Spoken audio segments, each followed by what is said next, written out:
Okay, so this is on radical and transcendental functions, and today we're mainly doing the radical.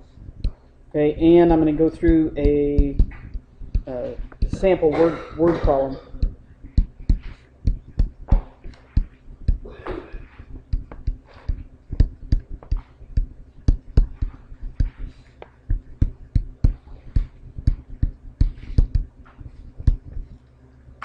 There is a definition on the transcendental.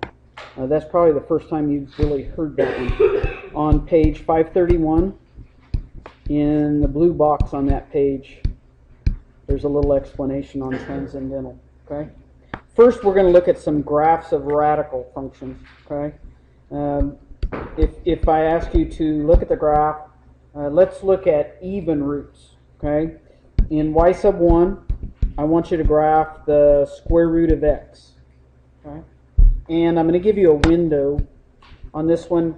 Make your window the x-min from -1 to 3, scale 1, and for your y, let's go a y-min of -1 to 2.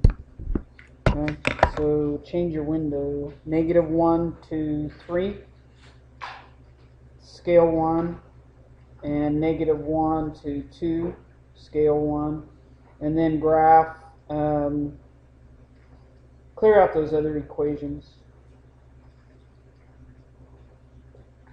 Graph the square root of x.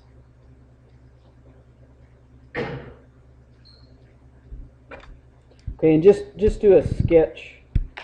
And if you took the square root of 0, it is 0.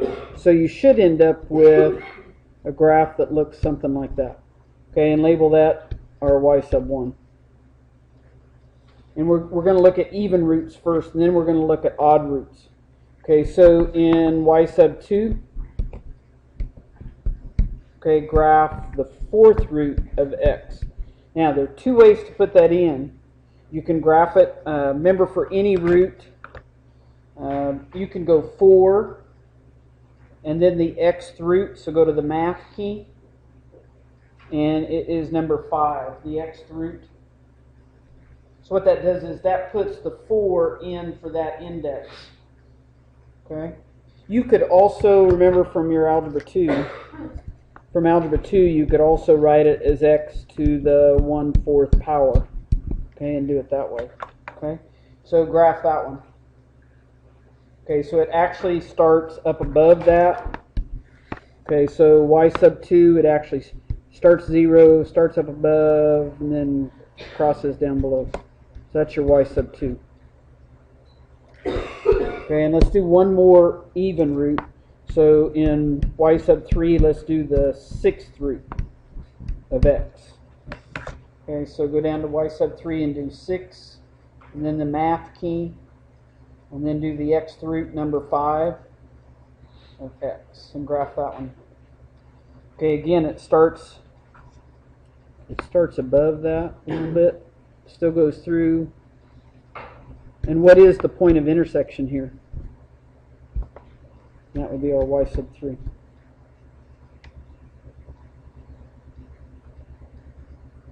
Where do they all intersect? Should be 1, 1, right? So you might label your graph. Okay, because the square root of 1 is 1. Okay. When you look at this, the author goes through this in the reading. This one is basically, if you look at the graph, it's basically increasing with a positive slope everywhere for any of those. Okay, so for this one, on the even roots, it's increasing from 0 to positive infinity. Okay, it is actually concave down from 0 to positive infinity. On this graph, there are no points of inflection.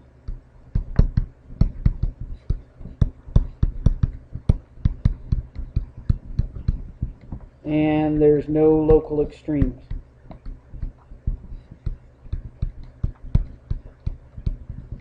Okay, and you could look at the first derivative graph And see, that first derivative graph, if it's increasing, means the first derivative graph is going to be above the x-axis everywhere. If it's concave down, that means your second derivative's below the x-axis everywhere. So you could look at those graphs and figure out the same thing. Okay? Okay, draw a separator. Those are even roots, radical. Okay, now let's look at the odds. Okay, so on this one, in y sub 1, change that to the cube root of x. Okay, and on this one, I'm going to change the window. Make your window -5 to 5, scale 1. And for y, go -3 to 3, scale 1. Clear out all those equations. Change the window. -5 to 5, scale 1, and -5 to 5, scale 1. And then in y sub 1, do the cube root. Again, if you go to the math key, there is a cube root on number 4. So the cube root of x, and graph that. So do a little sketch. So the cube root graph looks something like that. So that'd be our y sub 1. Okay, now in y sub 2, do the fifth root. Okay, so you need to put in the 5, and then the math key, and the x root, number 5 of x. Starts above it. You may have to investigate that a little bit. Looks like it's starting above it. Maybe going like this. Did it go above or below? If you need to, remember, to see it graph again, just type over something in that equation. Okay, here's the original. Okay, looks like it's above it. Now it's going, looks like it came above it a little bit and then below it, right? Something like that. Okay, and that's y sub 2. Okay, and then y sub 3, let's look at the 7th root.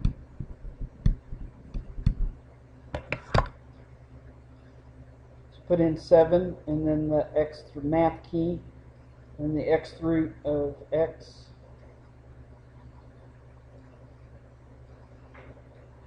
Kind of the same thing. Okay, so, oops, sorry, I want a different color. And it's kind of above it.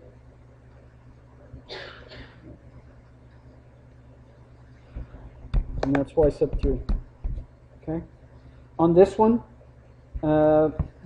is, if you looked at the slope, same thing, positive slope, positive slope, positive slope, positive slope. So this one is increasing from negative infinity to positive infinity. There are no local extremes.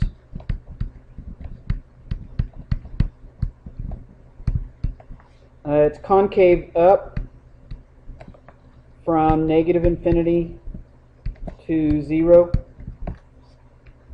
Okay, and it's concave down from 0 to positive infinity. And the author goes through all of this in the book. So that's pretty quick on that. A little bit on the radicals. Now, I want to go through an example with you. Okay. Okay. Kind of an application of the derivatives. Okay. And it's basically if you take a disc that's 4 inches, radius is 4 inches, and what they want to know is, say you're in manufacturing, and they want to know if you cut out part of this disc, you want to be able to maximize the volume. So if I take a couple of examples, okay, like say I take this and I cut out, I want to figure, what we're trying to figure is, what's this arc length that I need to cut out, so that when I put this together, so that it makes a cone, I want to maximize the volume. Okay? And I always say, pretend you're putting gold dust into it. Gold. Real gold. It makes a difference how much you get to put in. You know, do I cut out that much? Or do I just cut out a little sliver? You know, how much do I need to cut out, you know, so that I maximize it, okay? Okay, so we're going to go through this. The neat part about this problem is you can do it like we did on that test without having to multiply everything out, okay? Okay, so put this in your notes. This is the largest cone problem.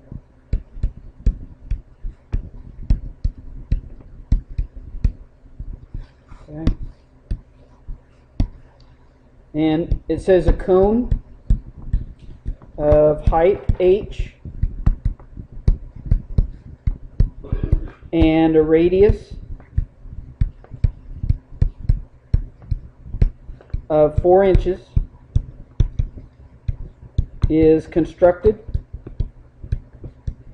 That's 4 inches. Is constructed from a flat circular disc by removing a sector AOC of arc length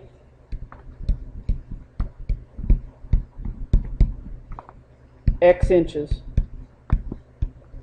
and then connecting the edges AO and CO, and O is the origin. Okay, a cone of height h and a radius 4 inches is constructed from a flat circular disc by removing a sector AOC of arc length x and then connecting the edges AO and CO.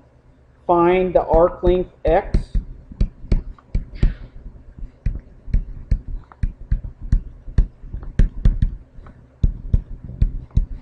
that will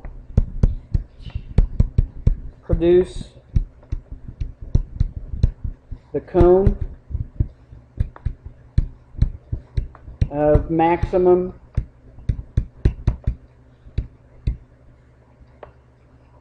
volume. So we want to maximize volume. Critical that you know what's the formula for volume of a cone. What's the formula for volume of a cylinder? Area of the base on a cylinder is a circle. What's the formula for area of the base? Say it again. Right. For a cylinder, it's pi r squared. Because pi r squared is the base of the circle, and then the height. That's the formula for a cylinder. If it's a cone, it's a third of that. Okay. So you would have to look that up if you don't already know that. iPad, you would look up volume of a cone. Okay. Okay. So picture-wise, on a circle, this is 4 inches. This is O. This is C. This is 4 inches. This is A. And what we're solving for is how much of that am I going to cut out so that I maximize the volume. Okay? So volume of a cone is 1/3 pi r squared h. Okay?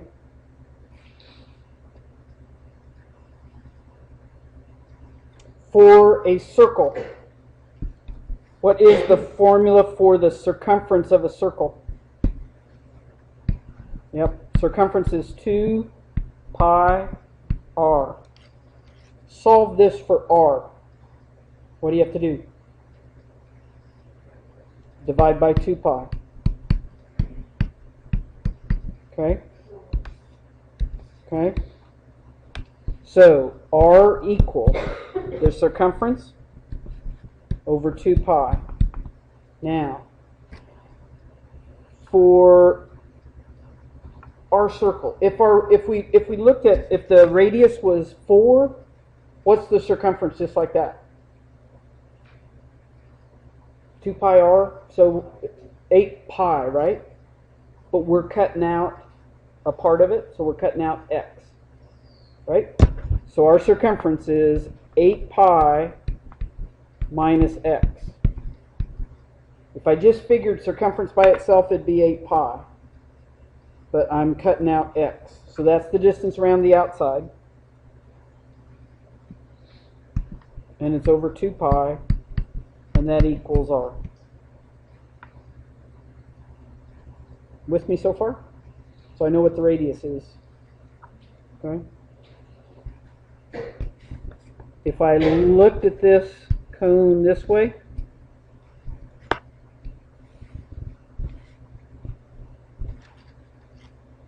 okay, I know this is r.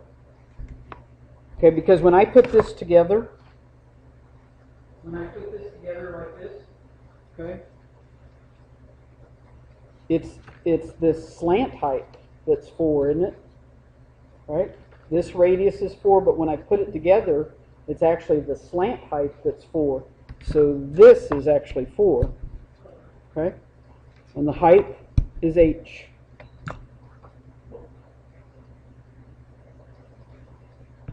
I'll do Pythagorean theorem. Okay? Pythagorean theorem. H squared plus r squared equals 4 squared. Okay, and on this one I want you to solve for h, because in this formula I got to figure out what h is. So if I solve for h, I would subtract so I'd end up with 16 minus r squared. Take the square root of both sides. So I'd end up with h equals the square root of 16 minus r squared. Okay. Okay, now here's the shortcut to this. In y sub 1, and I'm going to write this out in words, I want you to put in r squared. Okay. Here's my r. I want you to put this in and square it. Okay. So in y sub 1, and you're going to have to put parentheses, let's see, in y sub 1, clear out all those and put in parentheses. And we're going to square this. So I'm going to put parentheses because I want to square the whole thing. Do double parentheses. So I want 8 pi minus x, close the parentheses, divided by parentheses 2 pi, close the parentheses, close the parentheses. Now, why do I want it squared?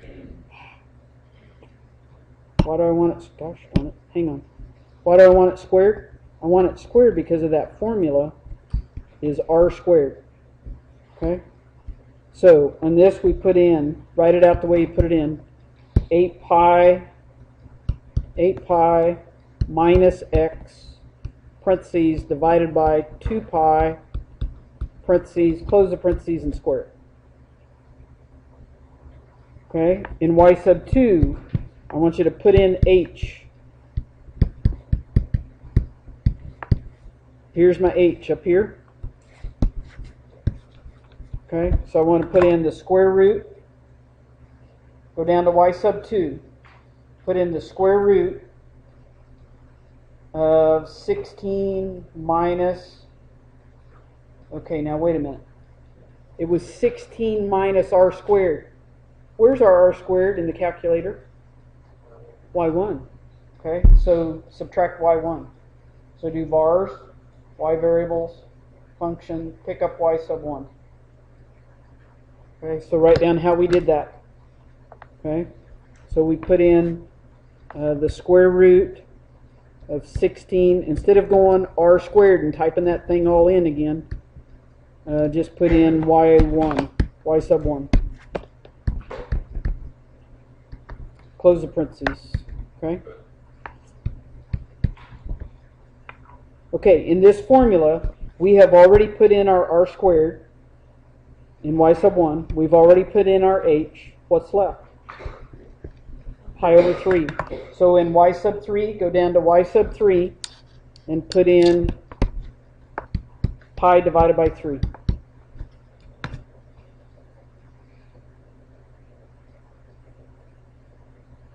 Okay, now what's y sub 4?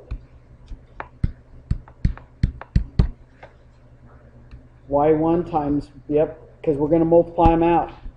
There's y1, here's our y2, here's our y3. So multiply them out. So use your vars.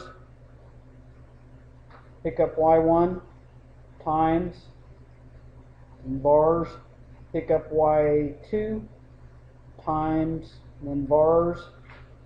Pick up y3. Okay, now that's the one that you want to graph, and you want to find the maximum. So turn these others off. Okay, find a good window and graph y sub 4, and find the maximum. The maximum y value would be your maximum volume, and what I really want to know is what's the x. To how many decimal places? Okay. 3. Somebody find a good window.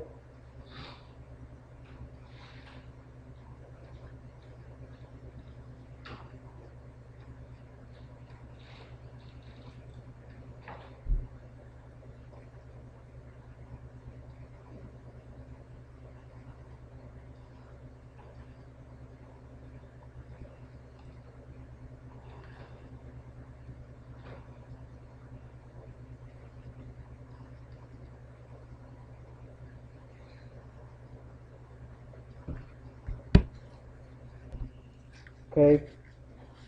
For the window, I went -5 to 10, scale 1 for x, and for y, I went -5 to 30, scale 5. Okay. When you graph that, okay, you should end up with a graph that looks something like this.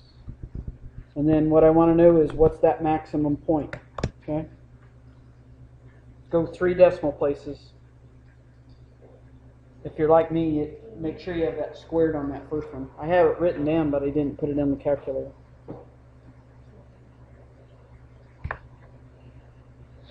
Did you get the squared? I didn't put squared on mine.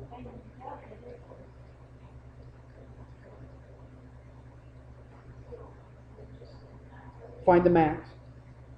Yeah. What'd you get? You're not getting the graph?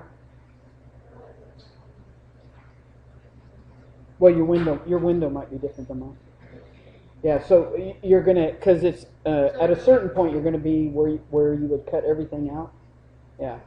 So you're just on that first loop, the first max.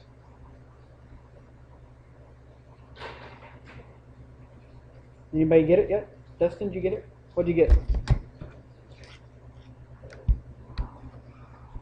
4.612 for your x, and what's the y? Yes, and that's correct. So this is the answer you're looking for. The x value that you're going to cut out. If you want to maximize the volume,